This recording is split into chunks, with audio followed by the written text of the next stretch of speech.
ওকে, so far so good.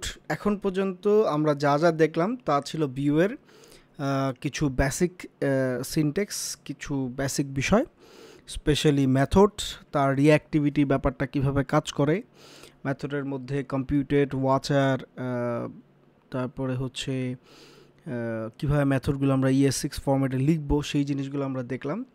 হ্যাঁ, so এখন আমি একটা স্পেশাল জিনিস আপনাদেরকে দেখাইতে চাই। ভিউ নিয়ে যেহেতু আমরা কাজ করব, আমাদেরকে ভিউয়ের কিছু ডাইরেক্টিভ সম্বন্ধে জানতে হবে। যেমন এখানে অলরেডি একটা ডাইরেক্টিভ আমরা ব্যবহার করেছি, অ্যাড ক্লিক, মানে @click, যেটা এইটা ভিউয়ের একটা ডাইরেক্টিভ, শর্ট ফর্ম যদিও। তো ওই এইরকম আরও মানে আরও অনেকগুলো ডাইরেক্টিভ রয়েছে। অ্যাড, যেটা এটা একটা ডাইরেক্টিভ, তারপরে কোলন, ডাটা বাইন্ডিং রিলেটেড আরও অনেক ডাইরেক্টিভ রয়েছে। সো আসেন আমরা এই ভিডিওটাতে ভিউয়ের কিছু ডাইরেক্টিভ সম্বন্ধে জানি, ঠিক আছে? সো এদেরকে বলা হয় হচ্ছে বিল্ট ইন ডাইরেক্টিভস। হ্যাঁ, বিল্ট ইন ডাইরেক্টিভস ভিউয়ের মধ্যে। সো প্রথমে আসে হচ্ছে vtext। vtext ডাইরেক্টিভটা কিভাবে কাজ করে আমি যদি একটু দেখাই আপনাদেরকে। আমি এখানে যতগুলো লিস্টের মধ্যে আছে সবগুলাই চেষ্টা করব দেখানোর জন্য আপনাদেরকে। জাস্ট একটু দেখেন, বুঝার চেষ্টা করেন। আচ্ছা, এখন ধরেন এই যে H1 যে ট্যাগটা আমাদের এখানে, এই যে H1-এর যে মেথডের যে সেকশনটা, এই সেকশনটার এইখানে আমি একটা হাইপেন যেহেতু আছে ওইটা রাখলাম, সাথে আমি একটা স্প্যান ট্যাগ নিলাম। স্প্যান ট্যাগের মধ্যে যদি আমি এইভাবে লিখি, let's say vtext is equal to এর, মানে ভিউ এর যত ডাইরেক্টিভ আছে, ভিউ এর যত ডাইরেক্টিভ আছে সব ডাইরেক্টিভ শুরুই হয় হচ্ছে ভি দিয়ে, ভি হাইপেন, তারপরে হচ্ছে ওই ডাইরেক্টিভটার নাম, ঠিক আছে? যেমন এই ডাইরেক্টিভটার নাম হচ্ছে vtext। তো vtext কি করে? vtext যেটা করে সেটা হচ্ছে আপনি যদি ওর মধ্যে কোনো একটা ভ্যারিয়েবলকে পাস করে দেন, মানে আমরা এই যে টাইটেল যে ভ্যারিয়েবলটা আছে এই ভ্যারিয়েবলটা এই জায়গায় পাস করে দিচ্ছি, খেয়াল করেন। সো কোনো চেঞ্জ দেখতে পাচ্ছি না। আমি যদি এইখানে এসে এখন চেঞ্জ করি, লেটসে আমরা দেখছি হচ্ছে বিল্ড ইন ডাইরেক্টিভস, ওকে, যার মধ্যে আমরা vtext দেখছি এখন। সো আমি যদি এখন এটাকে সেভ করি, খেয়াল করেন বিল্ট ইন ডাইরেক্টিভস দেখাচ্ছে, এই যে এখানে চেঞ্জ হয়ে গেছে। সো vtext, আর এর আগে আমরা যেটা লিখছিলাম, মানে এই যে এখানে যেটা আছে ডাবল কার্লি ব্রেসিস দিয়ে টেমপ্লেট সিনটেক্স বলে এটাকে। সো vtext এবং template syntax both of them are same কাজ করে, ঠিক আছে? সো vtextটা আলাদা করে লেখার দরকারটা কি? vtextটা আলাদা করে লেখার প্রয়োজন হচ্ছে, মানে এটা একটা ফরম্যাট, যে ফরম্যাটের মাধ্যমে আপনি চাইলে সেম টেমপ্লেট সিনটেক্সটাও vtextএর মাধ্যমে লিখতে পারেন, ঠিক আছে? এইখানে এটার ব্যাপারে একটা এক্সাম্পল, মানে একটা এক্সপ্লেনেশন দেওয়া আছে যে সে কী কাজ করে, যে সে হচ্ছে যে কোনো একটা এলিমেন্টের টেক্সট কন্টেন্টকে আপডেট করে, ঠিক আছে? এই যে কথাটা এখানে স্পেসিফিক করে বলেছে তার কাজটা কি, ঠিক আছে? সো কোনো একটা এলিমেন্টের HTML-এর কোনো একটা এলিমেন্টের টেক্সট কন্টেন্ট যেটা আছে সেই টেক্সট কন্টেন্টকে সে হচ্ছে আপডেট করে। তো এখানে একটা এক্সাম্পল দেওয়া আছে যে vtext হচ্ছে মেসেজ আপনি যদি দিয়ে দেন, এ যে আউটপুটটা দিবে সিমিলারভাবে টেমপ্লেট সিনটেক্সও একই আউটপুট দিবে। সো এদেরকে টেমপ্লেট ইন্টারপোলেশনও, মানে টেক্সট ইন্টারপোলেশনও বলা হয় আর কি। আচ্ছা, এরপরে রয়েছে হচ্ছে vhtml, ঠিক আছে? সো আমি এখানে একটা কাজ করি, আমি এখানে vtext এইটাকে আমি পুশ করে, আচ্ছা এখানে আগে একটু লিখে দেই, তাহলে যেটা হবে আপনাদের মনে থাকবে, বিল্ট ইন ডাইরেক্টিভস, ওকে। এর মধ্যে আমরা vtext যেটা vtextটাকে দেখলাম, ওকে ফাইন। এখন আমরা যেটা দেখব সেটা হচ্ছে HTML-কে। যদি আমার কখনো এরকম হয় কোনো একটা এলিমেন্টের ইনার HTML চেঞ্জ করার দরকার হয়, যেটা আমরা করেছি এর আগে বা আমরা ব্যবহার করেছি, তখন হচ্ছে আমাদেরকে যেটা করতে হবে vhtml-এর সহযোগিতা নিতে হবে।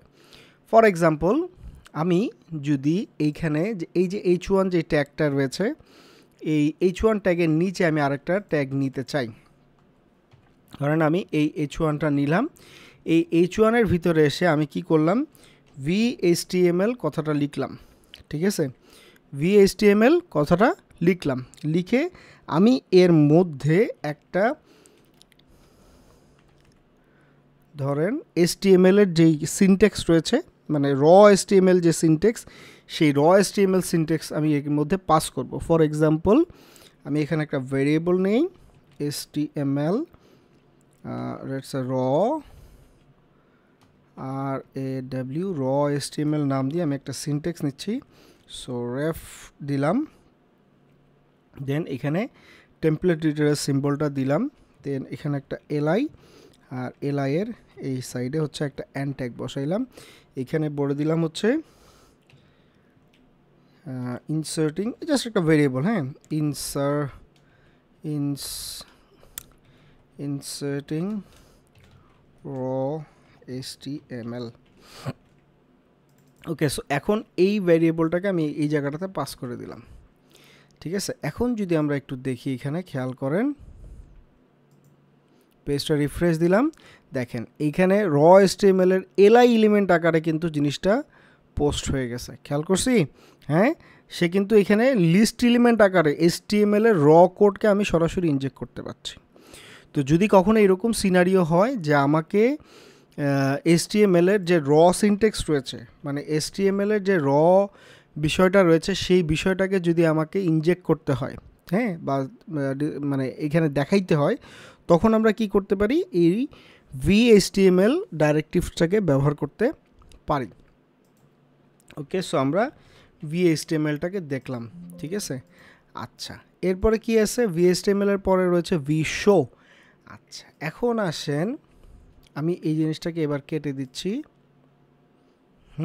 কেটে দিলাম, ফাইন, ওকে। আচ্ছা,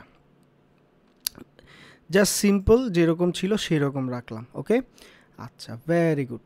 এখন এইখানে আমি একটা কাজ করতে চাই, যে ধরেন আমি এখানে একটা বাটন নিলাম, ফর এক্সাম্পল আমি একটা বাটন নিলাম, এই বাটনটার মধ্যে আমি লিখলাম হচ্ছে শো। ঠিক আছে, শো অর হাইড, এইভাবে লিখলাম। ঠিক আছে, একটা বাটন নিলাম, শো অথবা হাইড আমি করবো এই বাটনটার মাধ্যমে। তো কি শো আর কি হাইড করব, এই উপরে যে লেখাটা আছে এই লেখাটাকে শো করব অথবা হাইড করব। ঠিক আছে, আচ্ছা, সো এই কাজটা করার জন্য আমাকে কি করতে হবে, বাটনের এই মানে বাটনের ইভেন্টটাকে ধরতে হবে। ঠিক আছে, আচ্ছা, ফাইন। তো এইটার জন্য আমি একটা কাজ করতে পারি, আমি একটা ভেরিয়েবল নিতে পারি। ঠিক আছে, লেট শো btn, এটাকে আমি রেফারেন্সে ভ্যালু দিলাম হচ্ছে ফলস। ওকে, বাই ডিফল্ট সেটা হচ্ছে ফলস। ওকে, সো এই শো btnকে ধরলাম, এইখানে আসলাম, এই বাটনে আসলাম, এখানে যখন সে ক্লিক করবে এই শো btn এর ভ্যালুটাকে আমি কি করব, এ যা আছে তার থেকে রিভার্স করে দিব। ঠিক আছে, শো btn। আচ্ছা, তাহলে এই ভ্যালুটাকে আমি কি করলাম, যা আছে তা হচ্ছে টগল করছি আর কি, মানে চেঞ্জ করে দিচ্ছি আর কি। হ্যাঁ, আচ্ছা, আর এই h1 যেটা, h1 এর এখানে এসে লিখলাম vShow is equal to show btn। তাহলে কি হবে জানেন, দেখেন ঘটনাটা কি ঘটাইলাম। প্রথমে সেটা ছিল হচ্ছে ডিফল্টভাবে ফলস। ঠিক আছে, আমি ওই জিনিসটা বাই ডিফল্ট যেহেতু ফলস ছিল, সো বাই ডিফল্টভাবে আমি তাকে দেখতে পাচ্ছি না। হ্যাঁ, যখন আমি বাটনটা ক্লিক করছি তখনই কি হচ্ছে, সে আসতেছে আবার চলে যাচ্ছে। তার মানে হচ্ছে আমি চাইলে কোনো একটা বাটনের মাধ্যমে কোনো একটা এলিমেন্টকে দেখাইতেও পারি, নাও দেখাইতে পারি। সো যদি না দেখাইতে চাই, মানে ডিসপ্লে নান করে দিতে চাই, তাহলে vShow প্রপার্টিটাকে ব্যবহার করব। ঠিক আছে, সো ওইটাকে আমি কি করলাম, একটা বাটনের ফাংশনালিটি দিয়ে দেখাইলাম যাতে আপনারা বুঝতে পারেন। আপনি যদি এখানে ইন্সপেক্ট করেন, এই যে এই জায়গাটাতে যদি আপনি ইন্সপেক্ট করেন, h1 ট্যাগটার দিকে তাকান, এই h1 ট্যাগটাই কিন্তু চেঞ্জ হচ্ছে না। তাহলে যখন আমি এখন কি আছে, এখন সে কিন্তু ডিসপ্লে ব্লক আছে h1 ট্যাগটা। আমি যদি এই বাটনটাতে ক্লিক করি, তো তাহলে দেখেন এখানে স্টাইলের মধ্যে, স্টাইল ট্যাগের মধ্যে চেঞ্জ হয়ে ডিসপ্লে নান হয়ে যাচ্ছে। তার মানে কি, তার মানে হচ্ছে আমি যদি চাই এই বাটনটার মাধ্যমে, মানে এই শো btn ভ্যালু, এটা একটা বুলিয়ান ভ্যালু। সো এই বুলিয়ান ভ্যালুকে ইনপুট আকারে দিচ্ছি কার কাছে, ভি শোকে। সো ভি শো যেটা করে সেটা হচ্ছে কোনো একটা এলিমেন্টকে দেখায় অথবা এটাকে মুছে ফেলে, ঠিক আছে। সো আপনি যখনই কোনো এলিমেন্টকে দেখাইতে চান অথবা এলিমেন্টকে আপনি ভিজিবিলিটি ডিসেবল করে দিতে চান তখন আপনি ভি শোটাকে ব্যবহার করতে পারেন। আচ্ছা, ঠিক সিমিলারভাবে এইটা কিন্তু একটা কন্ডিশনাল রেন্ডারিং, ঠিক আছে। এই যে ভি শোটা আছে, ভি শোটা কিন্তু একটা কন্ডিশনাল রেন্ডারিং। আচ্ছা, এখন ভি ইফও আছে যেটা একটা কন্ডিশনাল রেন্ডারিং। আমি যদি এখানে ভি ইফ লিখি তাহলেও কিন্তু সেম কাজই হবে। আচ্ছা, সো ভি সেভও আপনার জন্য সেই একই এক্সপ্রেশন, আপনি একই ভ্যালু নিয়ে আপনি কিন্তু এইটাকে ট্রিগার আউট করতে পারেন। এইটাও একটা কন্ডিশনাল রেন্ডারিং। আচ্ছা, এখন যদি এইরকম হয় যে আমার ভি ইফের পরে আমরা একটা কাজ করে একটু পুশ দিয়ে নেই, কারণ নয়তো আপনি আবার হারায় ফেলবেন। সো আমরা এখানে দেখলাম হচ্ছে ভি শো, এখানে ছিল হচ্ছে ভি শো, ঠিক আছে। সো ভি শোটা আমরা দেখছি, sorry V show,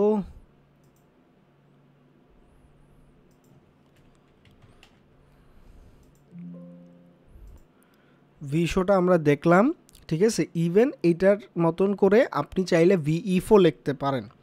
so V ইফটাও similar কাজ করে, ঠিক আছে। এটাও আরেকটা কন্ডিশনাল রেন্ডারিং, ঠিক আছে, যেটা আপনাকে হেল্প করবে কন্ডিশনালি কোনো একটা জিনিসকে দেখাইতে অথবা মুছে ফেলতে। আচ্ছা, ভি ইফের সাথে আরও কিছু আছে। আপনি যদি চান যে ভি এলস ইফ লিখবেন, মানে ভি ইফের সাথে আরও দুইটা প্যারামিটার রয়েছে, একটা হচ্ছে ভি এলস অথবা একটা ভি এলস ইফ। আচ্ছা, সো আমরা যদি ভি এলস ইফ লিখতে চাই, মানে এই বিটিএনটা যদি নট ইকুয়াল টু 0 হয়, মানে যখন ফলস হবে তখন অন্য একটা জিনিস এখানে ধরেন লেখা দেখাবে, ঠিক আছে। সো আমি এখানে ধরেন একটা কাজ করি, আমাদের যে শো বিটিএনটা আছে, শো বিটিএন ভ্যালুটাই আমরা এখানে দেখানোর ব্যবস্থা করি, তাহলে আমরা বুঝতে পারবো যে আসলে কি হচ্ছে। আচ্ছা, যদি এই কয়টার মধ্যে কোনোটাও না ঘটে, মানে কোনো ইভেন্টই ঘটলো না, তখন আমি দেখাবো এখানে nothing happened, okay, nothing happened, okay. So conditional রেন্ডারিংয়ের মধ্যে একটা তো দেখলাম আমরা ভি এলস, মানে ভি শো, আরও রয়েছে v if, v else if আর ভি এলস। তো ভি এলস ইফ আপনি যে কোনো মানে যে কয়বার আপনার প্রয়োজন আপনি সেই কয়বারই ব্যবহার করতে পারবেন, এটার কোনো লিমিটেশন নাই, ওকে। সো এখন দেখেন এখানে কিন্তু ফলস দেখাচ্ছে, আমি যদি এটাকে ট্রু করে দিই তাহলে দেখেন এখানে ট্রু হয়ে গেছে, ওকে।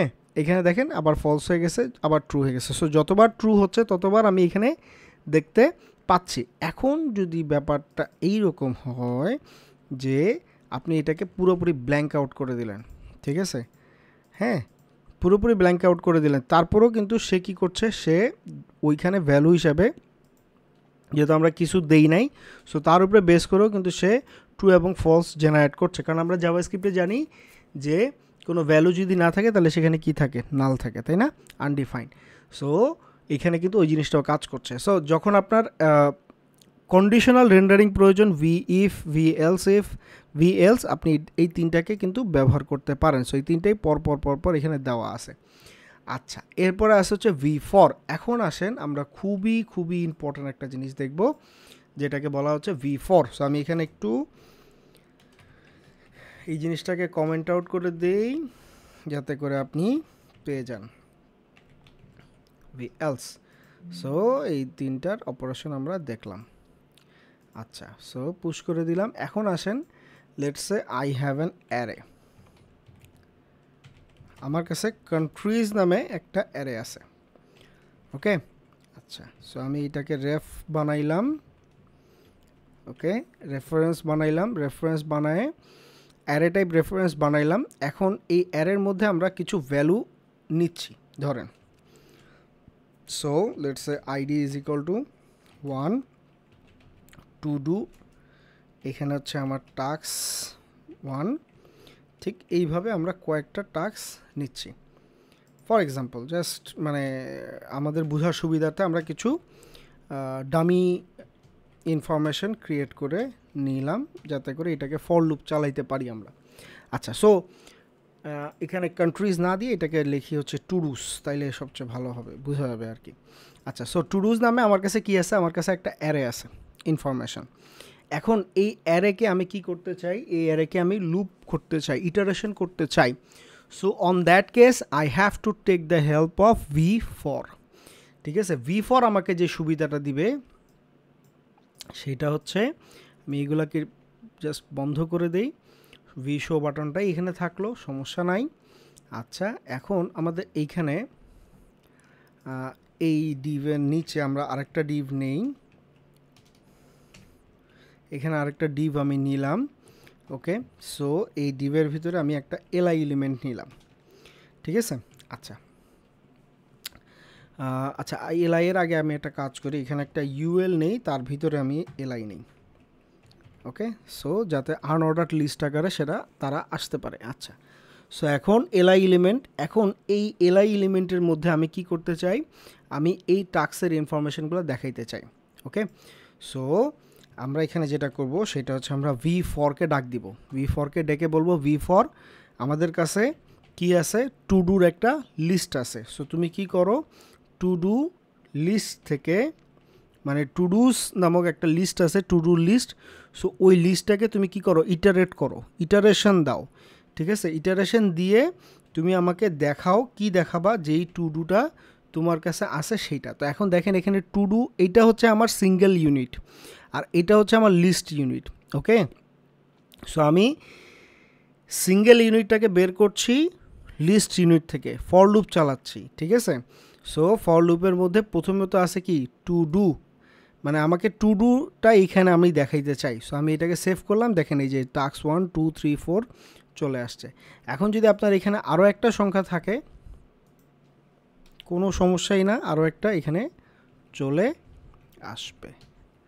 ওকে, সো সেভ করলাম, এই দেখেন চলে আসছে। আচ্ছা, ফর লুপ করার সময় আমরা একটা জিনিস খেয়াল রাখবো, সেটা হচ্ছে যখনই আমরা v_for করছি তখন অবশ্যই এখানে কি নামক আরেকটা এডিশনাল প্যারামিটার দিতে হয়। এই কি প্যারামিটারটা যেটা নেয় সেটা হচ্ছে একটা ইউনিক ভ্যালুকে এই লুপ করার জন্য নেয়। ঠিক আছে, সো আমাদের এইখানে এই আইডি যেটা আছে, এখানে কিন্তু আইডি নামে একটা ইউনিক ভ্যালু আমরা অলরেডি জেনারেট করেছি এই টু ডুজের মধ্যে। তো ওইটা আমি সরাসরি কী করলাম, যেহেতু এটা ইউনিক ভ্যালু, দ্যাটস ওয়াই আমি কি এর মধ্যে এটা পাস করে দিলাম। সো এখন যদি আমি লুপটাকে চালাই, এখন কোনো প্রবলেম নাই। ঠিক আছে, আপনি যদি কি ভ্যালুটা না দেন তাও লুপ চলবে, বাট এখানে একটা ওয়ার্নিং আপনাকে সামটাইমস শো করবে। ঠিক আছে, যে তুমি এই লুপ চালাচ্ছ কিন্তু ইউনিক ভ্যালুটা অ্যাসাইন করো নাই। সো বেস্ট অপশন হচ্ছে অলওয়েজ একটা ইউনিক ভ্যালু আপনি এখানে প্লেস করবেন। আচ্ছা, অনেকে বলতে পারেন স্যার যদি ইউনিক ভ্যালু আমি না খুঁজে পাই তাহলে আমি কী করবো, হোয়াট ক্যান আই ডু? তো তাদের ক্ষেত্রে বলছি, আপনি যেটা করতে পারেন সেটা হচ্ছে, যেহেতু আমরা লুপ চালাইতেছি, আমরা এখানে ইটারেশন করছি। সো ইটারেশনের একটা সুবিধা হচ্ছে, ইটারেশন একটা ইন্ডেক্স নাম্বারও কিন্তু জেনারেট করে। ঠিক আছে, ইটারেশন থেকে কিন্তু কি হয়, লুপের যে নাম্বারটা, ইটারেশন নাম্বারটা, সেই নাম্বারটা কিন্তু জেনারেট হয়। সো আপনি চাইলে ওই ইটারেশন নাম্বারটা এখানে সরাসরি পাস করেও দিতে পারেন, কোনো সমস্যা না। ঠিক আছে, এই যে এখানে ইটারেশন নাম্বারটাও আপনি পাস করে দিতে পারেন, কোনো ব্যাপারই না। ঠিক আছে, ইভেন আপনি যদি দেখতে চান সেটা, ফর এক্সাম্পল আপনি ইটারেশন নাম্বারটা দেখতে চাচ্ছেন, সো আপনি ধরেন আমি এখানে ইটারেশন নাম্বারটাকে যদি প্রিন্ট আউট করি, যদিও এটা একটা ইটারেশন নাম্বারটাকে প্রিন্ট আউট দিলাম, এই যে দেখেন ইটারেশন নাম্বার দেখাচ্ছে 0 1 2 3 4 পর্যন্ত ইটারেট হচ্ছে। সো যদি নাম্বারিং ঠিক করতে চান এটার সাথে 1 যোগ দিয়ে দেন, তাহলে দেখেন নাম্বারিং ঠিক হয়ে গেছে, বুঝতে পারছি। সো এইটার মাধ্যমেও কী করতে পারেন, আপনি ইটারেশনকে দেখাইতে পারেন। ওকে, সো এই ভিডিওটা অলরেডি 20 মিনিটের মতন হয়ে গেছে, বড় হয়ে গেছে। তো আমি এটা এখানে সংক্ষিপ্ত করে দিচ্ছি। বিল্ট ইন ডাইরেক্টিভসের আরও ডাইরেক্টিভ আছে, এই ডাইরেক্টিভগুলো আমরা নেক্সট ভিডিওতে দেখছি। আসেন নেক্সট ভিডিওতে আমরা আরও ডাইরেক্টিভ দেখি।